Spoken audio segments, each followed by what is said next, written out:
The history of Islam concerns the political, social, economic and cultural developments of Islamic civilization.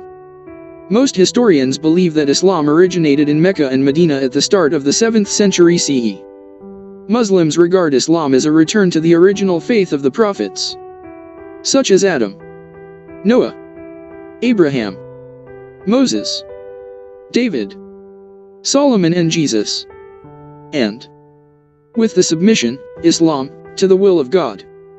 According to tradition, in 610 CE, the Islamic prophet Muhammad began receiving what Muslims consider to be divine revelations, calling for submission to the one God, the expectation of the imminent Last Judgement, and caring for the poor and needy. Muhammad's message won over a handful of followers and was met with increasing opposition from Meccan notables. In 622, a few years after losing protection with the death of his influential uncle Abu Talib, Muhammad migrated to the city of Yathrib, now known as Medina. With Muhammad's death in 632, disagreement broke out over who would succeed him as leader of the Muslim community during the Rashidun Caliphate.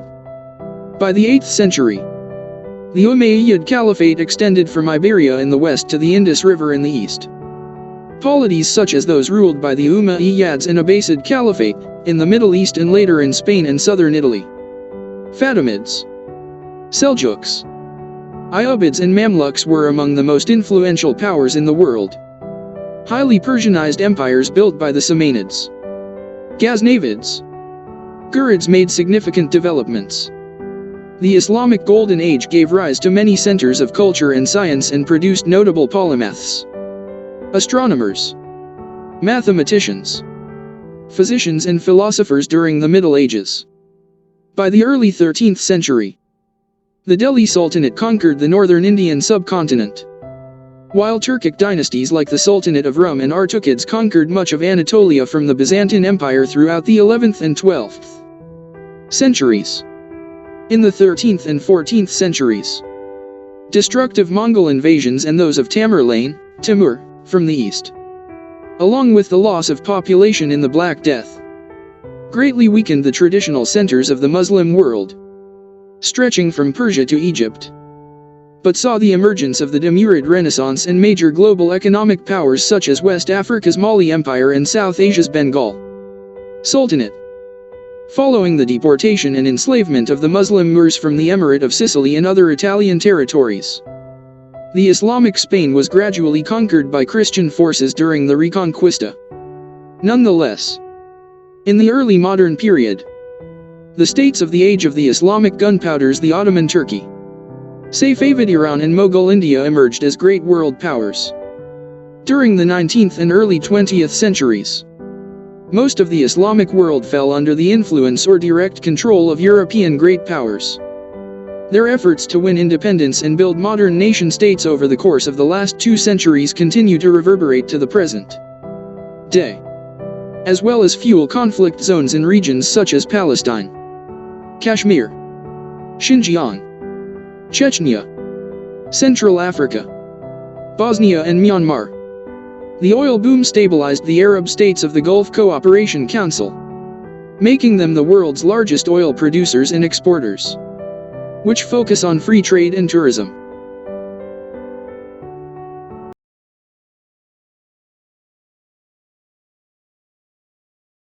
Islam, being an Abrahamic religion, traces back to Abraham and his firstborn son Ishmael, while Christianity and Judaism traces back to his second-born son Isaac. According to the Islamic tradition, Ibrahim was guided by God, accepted sacrifices for God and also rebuilt the Kaaba, the holiest place of the faith, with his son.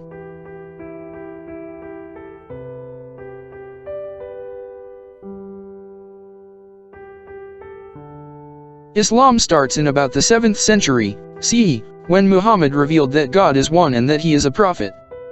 The main sources of information regarding Muhammad's life and teachings is Quran. According to the Quran, Muhammad was last and the final messenger of all mankind, Khataman Nabiyyin, who was sent by God to preach the monotheistic teachings of all the prophets, including, but not limited to, Adam, Noah, Abraham, David, Moses, Jesus, etc.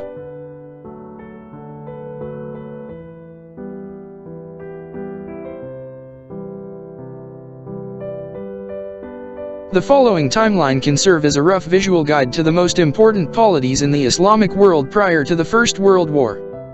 It covers major historical centers of power and culture, including Arabia, Mesopotamia, modern Iraq, Persia, modern Iran, Levant, modern Syria, Lebanon, Jordan and Israel/Palestine, Egypt, Maghreb, Northwest Africa, Al-Andalus, Iberia, Transoxania, Central Asia, Hindustan, including modern Pakistan, North India and Bangladesh, and Anatolia, modern Turkey. It is necessarily an approximation, since rule over some regions was sometimes divided among different centers of power, and authority in larger polities was often distributed among several dynasties. For example, during the later stages of the Abbasid Caliphate, even the capital city of Baghdad was effectively ruled by other dynasties such as the Buyids and the Seljuks, while the Ottomans commonly delegated executive authority over outlying provinces to local potentates, such as the Deys of Algiers, the Beys of Tunis, and the Mamluks of Iraq. The study of the earliest periods in Islamic history is made difficult by a lack of sources. For example, the most important historiographical source for the origins of Islam is the work of al-Tabari. While al-Tabari is considered an excellent historian by the standards of his time and place, he made liberal use of mythical, legendary, stereotyped, distorted, and polemical presentations of subject matter which are however considered to be Islamically acceptable, and his descriptions of the beginning of Islam post-date the events by several generations. Al-Tabari having died in 923. Differing views about how to deal with the available sources has led to the development of 4 different approaches to the history of early Islam. All 4 methods have some level of support today. The descriptive method uses the outlines of Islamic traditions, while being adjusted for the stories of miracles and faith-centered claims within those sources. Edward Gibbon and Gustav Weil represent some of the first historians following the descriptive method.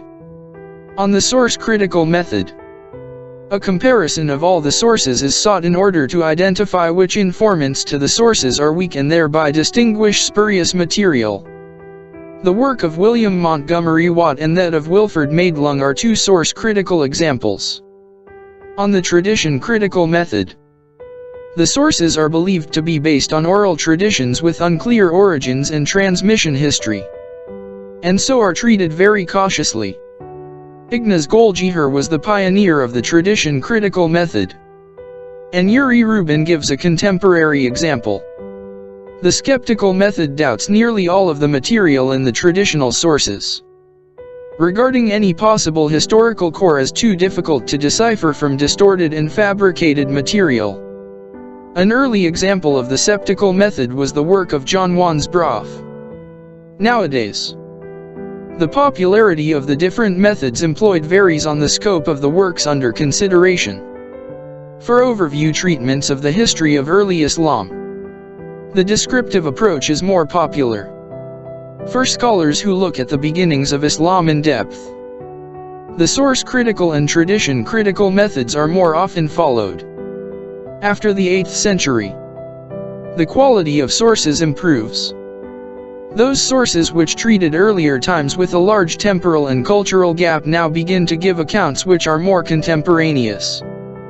The quality of genre of available historical accounts improves, and new documentary sources such as official documents, correspondence and poetry appear. For the time prior to the beginning of Islam in the 6th century, sources are superior as well, if still of mixed quality. In particular, the sources covering the Sasanian realm of influence in the 6th century are poor, while the sources for Byzantine areas at the time are of a respectable quality. and complemented by Syriac Christian sources for Syria and Iraq.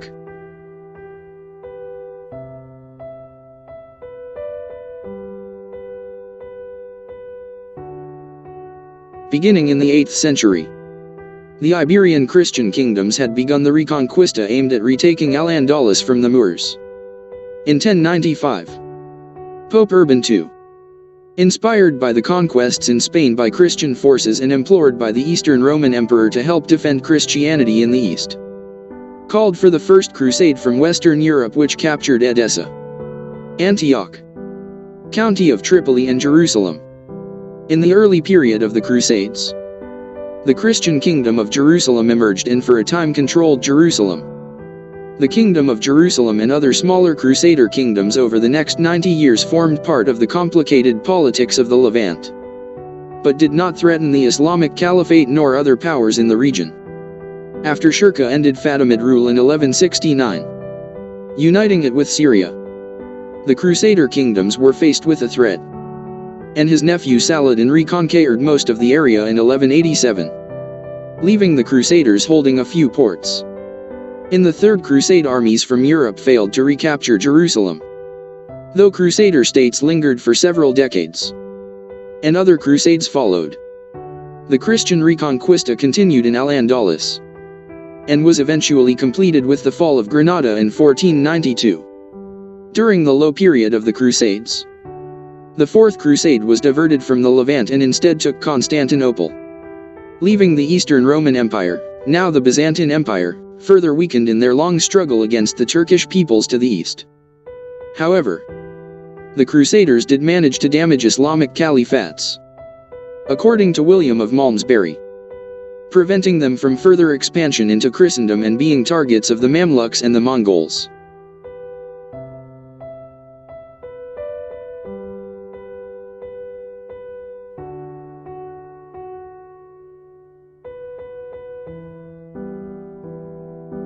After the Crusades, the Mongols invaded in the 13th century, marking the end of the Islamic Golden Age. Some historians assert that the Eastern Islamic world never fully recovered. Under the leadership of Genghis Khan, the Mongols put an end to the Abbasid era. The Mongol invasion of Central Asia began in 1219 at a huge cost in civilian life and economic devastation.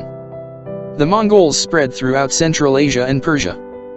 The Persian city of Isfahan had fallen to them by 1237. With the election of Khan Monk in 1251, the Mongols targeted the Abbasid capital, Baghdad. Monk's brother, Hulagu, was made leader of the Mongol army assigned to the task of subduing Baghdad. The fall of Baghdad in 1258 destroyed what had been the largest city in Islam. The last Abbasid caliph, Al-Mustasim, was captured and killed, and Baghdad was ransacked and destroyed. The cities of Damascus and Aleppo fell in 1260. Plans for the conquest of Egypt were delayed due to the death of Monk at around the same time. The Abbasid army lost to the superior Mongol army, but the invaders were finally stopped by Egyptian Mamluks north of Jerusalem in 1260 at the pivotal Battle of Anjalut.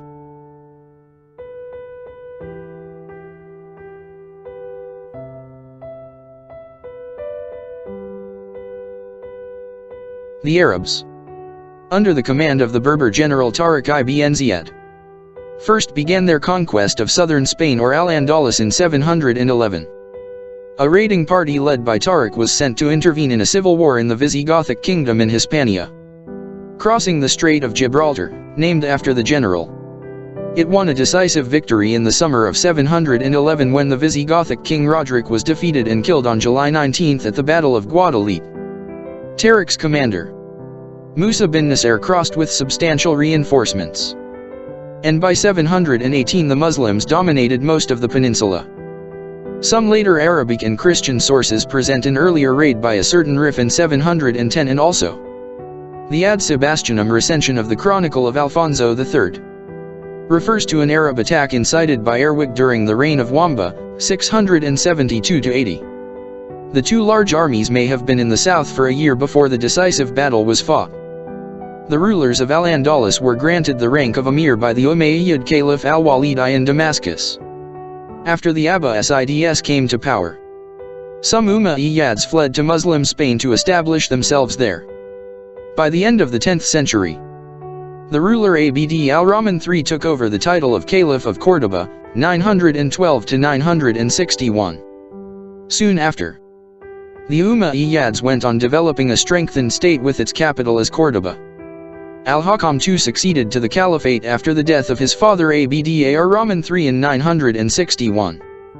He secured peace with the Christian kingdoms of northern Iberia, and made use of the stability to develop agriculture through the construction of irrigation works. Economic development was also encouraged through the widening of streets and the building of markets. The rule of the caliphate is known as the heyday of Muslim presence in the peninsula. The Umayyad Caliphate collapsed in 1031 due to political divisions and civil unrest during the rule of Hikam II, who was ousted because of his indolence. Al-Andalus then broke up into a number of states called Taifa kingdoms, Arabic Muluk al-Awif, English petty kingdoms. The decomposition of the caliphate into those petty kingdoms weakened the Muslims in the Iberian Peninsula vis-a-vis the Christian kingdoms of the north. Some of the Taifas, such as that of Seville, were forced to enter into alliances with Christian princes and pay tributes in money to Castile.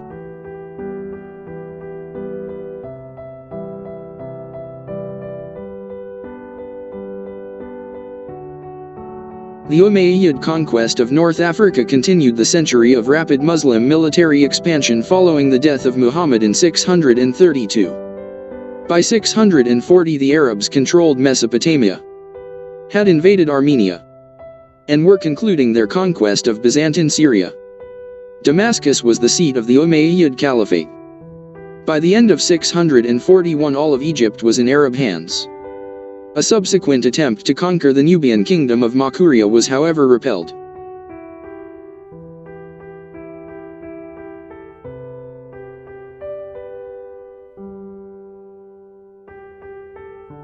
In the 15th and 16th centuries, three major Muslim empires formed: the Ottoman Empire in the Middle East, the Balkans and Northern Africa, the Safavid Empire in Greater Iran, and the Mughal Empire in South Asia. These imperial powers were made possible by the discovery and exploitation of gunpowder and more efficient administration. The Seljuk Turks declined in the second half of the 13th century, after the Mongol invasion. This resulted in the establishment of multiple Turkish principalities, known as Beyliks. Osman I, the founder of the Ottoman dynasty, assumed leadership of one of these principalities, Sogut, at the end of the 13th century, succeeding his father Ertugrul. Osman I afterwards led it in a series of battles with the Byzantine Empire. By 1331, the Ottomans had captured Nicaea, the former Byzantine capital, under the leadership of Osman's son and successor, Orhan. Victory at the Battle of Kosovo against the Serbs in 1389 then facilitated their expansion into Europe. The Ottomans were established in the Balkans and Anatolia by the time Bayezid I ascended to power in the same year, now at the helm of a growing empire. Growth halted when Mongol warlord Timur, also known as Tamerlane, captured Bayezid I in the Battle of Ankara in 1402, beginning the Ottoman interregnum. This episode was characterized by the division of the Ottoman territory amongst Bayezid I's sons, who submitted to Timurid authority. When a number of Ottoman territories regained independent status, ruin for the empire loomed. However, the empire recovered, as the youngest son of Bayezid I, Mehmed I, waged offensive campaigns against his ruling brothers, thereby reuniting Asia Minor and declaring himself Sultan in 1413. Around this time the Ottoman naval fleet developed, such that they were able to challenge Venice, a naval power. They also attempted to reconquer the Balkans. By the time of Mehmed I's grandson, Mehmed II, ruled 1444 to 1446, 1451 to 1481, the Ottomans could lay siege to Constantinople, the capital of Byzantium. A factor in this siege was the use of muskets and large cannons introduced by the Ottomans. The Byzantine fortress succumbed in 1453, after 54 days of siege. Without its capital, the Byzantine Empire disintegrated. The future successes of the Ottomans and later empires would depend upon the exploitation of gunpowder. In the early 16th century, the Shiite Safavid dynasty assumed control in Persia under the leadership of Shah Ismail I. Defeating the ruling Turkoman Federation Aq Koyunlu, also called the White Sheep Turkomans, in 1501. The Ottoman Sultan Selim I sought to repel Safavid expansion, challenging and defeating them at the Battle of Caldiran in 1514. Selim I also deposed the ruling Mamluks in Egypt, absorbing their territories in 1517. Sulayman I, also known as Sulayman the Magnificent, Selim I's successor, took advantage of the diversion of Safavid focus to the Uzbeks on the eastern frontier and recaptured Baghdad, which had fallen under Safavid control. Despite this, Safavid power remained substantial, rivaling the Ottomans. Sulayman I advanced deep into Hungary following the Battle of Mohacs in 1526, reaching as far as the gates of Vienna thereafter, and signed a Franco-Ottoman alliance with Francis I of France against Charles V of the Holy Roman Empire 10 years later. While Sulayman I's rule, 1520 to 1566, is often identified as the apex of Ottoman power, the empire continued to remain powerful and influential until a relative fall in its military strength in the second half of the 18th century.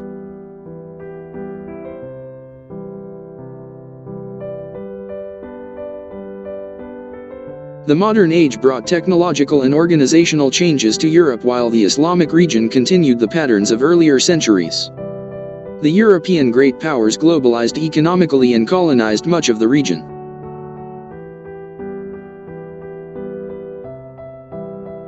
Islam is the second largest religion in the world after Christianity, with about 1.8 billion Muslims worldwide. Although its roots go back further, scholars typically date the creation of Islam to the 7th century, making it the youngest of the major world religions. Islam started in Mecca, in modern-day Saudi Arabia, during the time of the Prophet Muhammad's life. Today, the faith is spreading rapidly throughout the world. The word Islam means submission to the will of God. Followers of Islam are called Muslims. Muslims are monotheistic and worship one all-knowing God, who in Arabic is known as Allah. Followers of Islam aim to live a life of complete submission to Allah. They believe that nothing can happen without Allah's permission. But humans have free will.